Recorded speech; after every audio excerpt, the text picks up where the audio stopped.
যেসব নারীরা বিবাহিতা পুরুষের সাথে সম্পর্কে জড়িত আছেন তারা এক্ষুনি সেই সম্পর্ক ভেঙে ফেলুন। কারণ কেন? এটা আপনার নিজের ভালোর জন্য।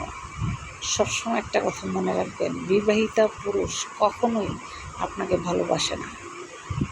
উনি ভালোবাসে আপনার দেহকে, আপনাকে ভোগ করতে চাচ্ছে। এটা হচ্ছে বিবাহিতা পুরুষের একটা হ্যাবিট। মেয়েদের সাথে প্রেম করবে, ভালোবাসবে, তাকে ভোগ করবে, তার ভোগ করা শেষ হয়ে যাবে, তাকে ছুঁড়ে ফেলে দিবে। তাই কোনো দিন, যতদিন বেঁচে থাকবেন, কখনো বিবাহিতা পুরুষকে ভালোবাসবেন না। বিয়ে করার তো চিন্তা মোটেই করবেন না। কারণ তারা কখনোই তাদের প্রথম স্ত্রীকে যে ভালোবাসা দিছে, সেকেন্ডের স্ত্রীকে তারা কখনো ভালোবাসবে না, ইভেন তারা বিয়েও করবে না।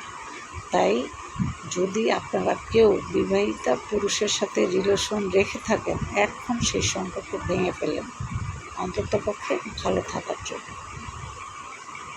নিজে ভালো থাকার জন্য, নিজের জীবনকে বাঁচানোর জন্য নিজে ওই সম্পর্ক ভেঙে চলে আসুন।